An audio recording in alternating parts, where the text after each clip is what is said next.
Hi, Lena. Thank you so much for your time. How are you doing today?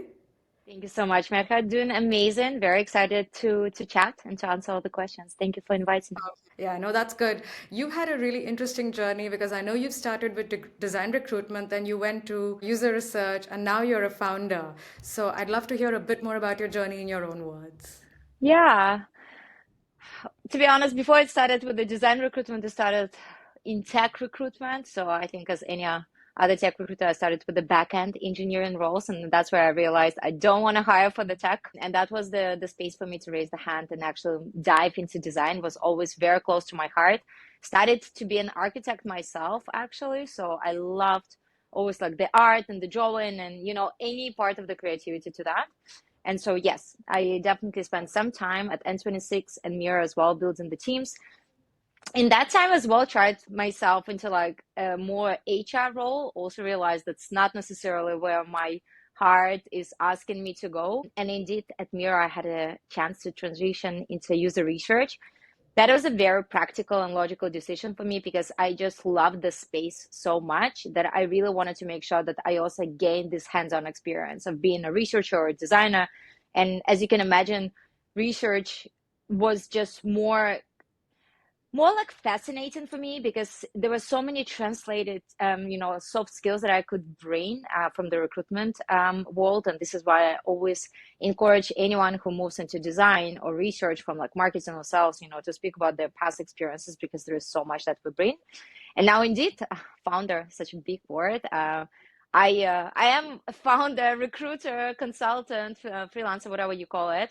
But yes, I'm trying to support two sides of the world, like the employers and the talent as well. And hopefully, I will be able to scale it very quickly and to train other team members as well to help out others. Yeah, no, that's interesting. Do you, so I mean, because you're actually looking at both, it's like I'm sure you can hear, all the frustrations of the job seekers and all the frustrations of recruiters who I know are probably dealing with hundreds and thousands of CVs. So would you say that, like, what is the big gap really? Because it seems like both parties kind of want the same thing, but they're not getting it. Yes, that's true. And what's interesting is that when I was working at the companies like Mira and N26, my exposure was very limited to the market. Like I was exposed only to the type of talent that we were going after, and the rest of the talent and still like was kind of like left behind. And now going into this more independent role and working also with different startups because I'm working with a startup right now that's only 70 people, and of course they're going after a different talent, potentially like maybe less senior or more specialized or anything like that. I also can see more interesting gaps in the understanding how the recruitment process works. So from the candidate perspective, I think, just this easy apply and let us see how it goes and let me try. It's not necessarily a bad mindset to try and to stretch yourself and, to see what are your chances for success. It's just simply that it will not work in 2025. And so I always give this same advice to everyone who comes to my course and to one-on-one advising. You have to really target the roles. And most of the people who say, I've been in the job market for 6 months and I cannot get a role, they're not getting interviews. It's not like they're going into the final stages and they're not getting roles. They're not getting interviews because they're not applying for the right interviews because they apply for everything. And designers who could, who ran a user research study, they say, oh, I apply for research roles. Why? Are you a researcher? That doesn't make you a researcher, right? So like lack of focus is a big part. On the employer side, it's the same as it always has been. It's just the employers don't necessarily know what they need and who they look for until they've interviewed an X amount of candidates. And it does not matter how big or small the company is. Somehow it's always the same issue because, well, scoping roles is actually a very hard job. If you've never been a hiring manager, it's easy to say, like, oh, yeah, how come the companies cannot know what they need? But imagine out of like a space to imagine an actual candidate profile, and then with this very imaginary thing, go and find someone in the whole wide world. Like it's a very hard job, to be honest. And this is why recruitment is the job. But unfortunately, what I'm seeing as the big gap that there is not so many critical hiring managers who think, okay, yes, there is a business need, but like, what are my chances to hire the right person? And like, how fast do I need to hire? So like, there is very little strategy. There's also sometimes rather junior recruiters who help the hiring managers because I'm not, I always try to protect recruiters, but I also want to make sure that everyone understands there are bad recruiters on the market. And I'm not saying it's not true. I'm just saying that, being more human to one another is a better thing. But if I work with a client and they say, I need a senior designer with like 15 years of experience, I'm like, why? Like, give me the why behind it. And if it's just I want, it will never fly because it just makes no sense. There needs to be a reasoning. So I think just big gap is the lack of understanding what recruitment is for candidates and for companies, because recruitment indeed it's a very strategic process, and we've been treating it as this very basic kind of thing, and recruiters are stupid and there are no good tools, but now we can see that it's very strategic for both, and so those who understand do succeed now. Okay, cool. I want to just touch upon something you just mentioned. I think Yeah. you said getting a job in 2025. So I think that's something I'm curious about because obviously that's time bound. So would you say that the market right now for job seekers is different, or rather, how different is it now as compared to even say to 2022? So that was just before AI, and of course at that time when the tech layoffs had just about started. Yeah. I don't think AI is impacting any job amount, numbers, opportunities or anything like that. Because I mean, name me one AI tool that you can actually use and like not do the job. There is no such tool yet, at least. So we all should relax and use AI to our advantage rather than be scared of it. The job market is very different to what it was before the layoffs, as you said, because 2022 was absolutely insane. There was so much cash floating around, and everyone had those like salary increases and the investment rounds, and there was this growth, growth, growth. The times when hyper growth was a cool thing to say about the company, because now no one says that, right? It's kind of like shameful almost being like, oh my God, we're like, were you in the hyper growth stage? But back then it was this way. And so that's where I think developed a lot of this fake understanding of what recruitment processes were, because lots of people were hired, actually also mishired, just because the companies were so desperate to have any talent to build, build, build, build, build, because there were lots of promises were made, and no one was thinking about how we're making money out of all these features. Yeah. So like, are the features being adapted? This is why growth designers are so big right now, because we want to see how does the feature convert into user experience, into the revenue, and all of those things. And so now how it changed is that the companies say, okay, I don't have that much budget. I do have the budget. So like, it's also a rather like fake news in a way that like, oh, there are no roles. There are lots of your roles. There are no junior roles, not so many for sure, just a couple of companies hiring, but a lot of quite senior roles. And the companies want people who can make the most out of their experience. And so that's why, when the company says, I want a T-shaped designer, but who also brings a very strong visual kind of aspect of their skill set, and you cannot design visual products, like, or you've never worked without like a very strong design systems, potentially that's not your employer. And that's why I'm saying about targeting, because now indeed there are enough roles, but you shouldn't be going after them as in 2022, because A, you need to prepare. You are very much expected to be very well prepared for the interviews. B, you want to build as much of this like transparency with the company as possible through a recruitment partner and the hiring manager, and that takes time. So like you want to pre-close the company as the company pre-closes you. It's like very equal process right now. And you also want to make sure that you have enough space, like head space, to kind of think about the best examples that are going to represent your experiences. And unfortunately, if you're in this 20 interviews kind of race in a way, you will not be able to do that. And something that I'm seeing as well, something to add, in 2020 to 2022, the companies could potentially wait for the best talent because they wanted the best. But now there are so many candidates in the pipelines all the time. It really seems more like first come, first serve kind of situation. So, like, I'm going through some processes right now, and I can definitely see that candidates who make themselves more available just because they targeted well and they don't have 60 processes and two vacations in between and like one sick day, they do get those roles, right? So, like, being that available is also quite important at this point in time. Okay, that's really interesting. But so for a junior designer, because again, like you said, juniors are not being hired that easily. I feel like that's also the oldest story in the book. That has always just been the case. But especially now, when there's not that much being hired, people need to be a bit more strategic. And then you have a junior with maybe not the strongest portfolio, the cookie cutter, double diamond case study that we all see. How would such a junior manage to even break into the market? Yeah. Listen, I'm honestly, I would never say that this is like an easy market to break in. There are some advices that I could definitely give, but overall, that's, you need to prep there. It's gonna be a tough, place to be, and it's okay as well. You just need to take it as like it's not you. It is a lot about the market nowadays, and it is what it is.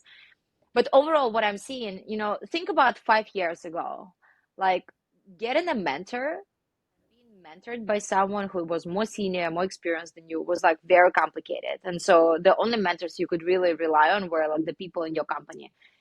Right now, being mentored, free, accessible, like everyone has a mentor at this moment and everyone is a mentor. And so I think, what juniors need to understand is that by saying that there are not enough roles on the market, there won't be more roles on the market. So, like, how can you be more creative? Like, this is your problem. How can you solve it? So, I'm not saying that this is step by step what you should be doing, but what I would do if I were a junior, I would try to freelance because we all know that companies have this extra budget for freelancers, and a lot of projects are being outsourced because they don't want to hire someone for like a part of the project. They just want someone to come in, fix it, and go afterwards. And so they don't have to commit to that person. And you don't have to be super senior to be that person. Don't go for the companies like Meta. Don't go for the companies like Get Your Guide in Berlin. Don't go for the companies like Miro, but go for smaller companies. Talk to your best friend ChatGPT and understand what are the smaller startups that may use your help. Go to the websites that are going to be featuring those small startups that you may have not heard about. But then it's going to be like a very cool case study for you to put because you are maybe like the first designer, you built in 0 to 1, you're collaborating with the CEO directly. How cool is that? And honestly, many people don't understand, you don't need 6 case studies. No one is going to read them. No one is going to check them. If I see 6 case studies, my brain gets overloaded. I'm like, oh my God, like, no, which one should I go? 2 to 3 case studies is more than enough. It's just really about, are they relevant? Are they clean? And so if I were a junior designer, I would definitely try to freelance as much as possible because the money is good. You build connections, you try to check out different environments, what does work for you, what doesn't work for you, you get to know yourself better, but then you also can get mentored by 3 senior people who work in-house and they would help you with this.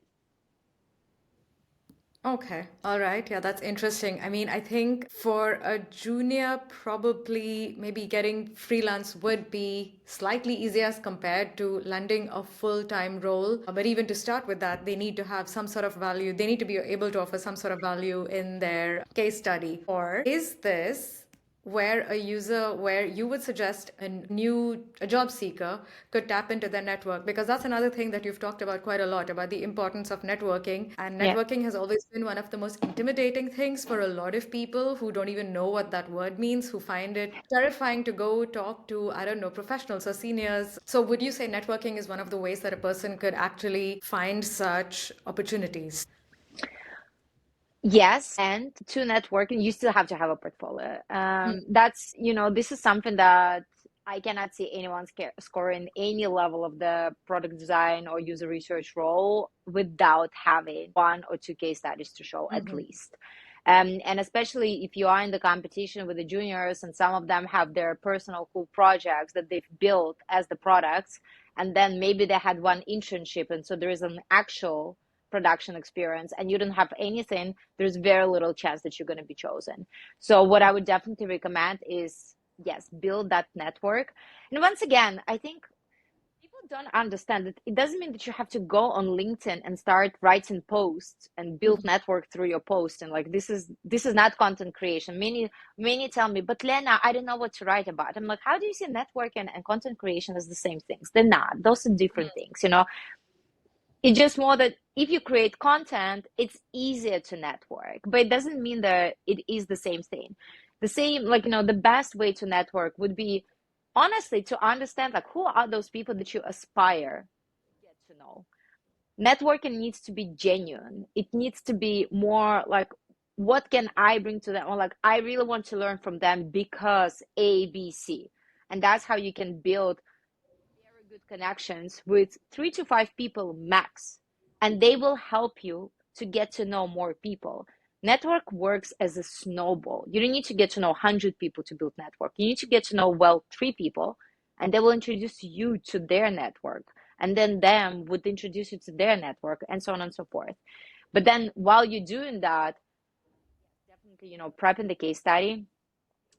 It's not even that, you know, if you've never had an internship or if you've never worked, you cannot build a case study. You can still think like, what is the problem in the world? Like if I were a Mhm. product designer, I would know that for me as the job seeker, there may be like not a great tool that helps me track my application. So that's a real problem. We know that the market share is huge for it.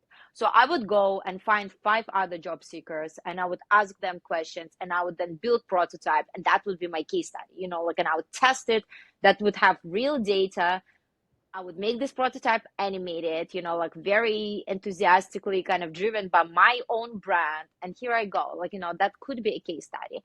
So honestly, at this point in time, especially with having even like AI prototyping tools, you know, and tools that can help you create your case study. It doesn't even have to be a website. It can be just like a pitch deck. When people say, I don't have a portfolio, you don't want that job. You know, it's just, this is like the bare minimum that is expected at this point. And I understand I always sound very mean when I say that. But there is also like, you know, everyone needs to understand that the competition is very, very high. And if you keep on making excuses, no, like everyone will keep on rejecting your applications. This is how it goes. Okay, now that's really interesting. So essentially, I mean, I guess one of the things I'm hearing is that even if you're junior, there's no excuse. You can make your own opportunity if you're not Yeah. able to get one. Okay. For sure. And that's also like, you know, something to add because like what really makes you stand out as a junior is like your passion for design.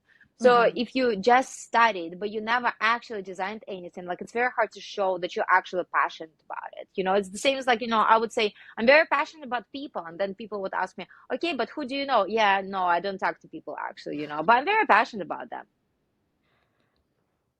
Yeah, okay. Yeah, I know. I like that. That's interesting. And you're right. Lena, this has been super insightful. And before I close, I want to just do a quick little rapid fire. I'm going to ask you some questions. I'd like to hear the first answer you say, and you can only choose one word. Okay. If you really have to think a lot, it's okay, but ideally as fast as possible. So, in a job seekers, to find a job, what is more important, talent, luck, or hard work? Hard work, Okay. And what is the one single biggest red flag in a portfolio? lack of structure. And so I guess that would be then a green flag is that there is good structure. Yes, clarity, If there was one thing you could just, with a magic wand change about recruitment today, what would that be? transparency of processes. Awesome. Okay. And my last question, if there was one skill that you would tell all juniors to master right now, just one skill, what would that be? Storytelling. Oh, amazing. Okay. Wow. Lena, thank you very, very much for your time. Everyone, Lena just has started her really cool, It's Cool agency. So if you have any questions, please reach out. And yeah, thank you. And speak to you soon. Thank you so much for having me. It was amazing. Bye.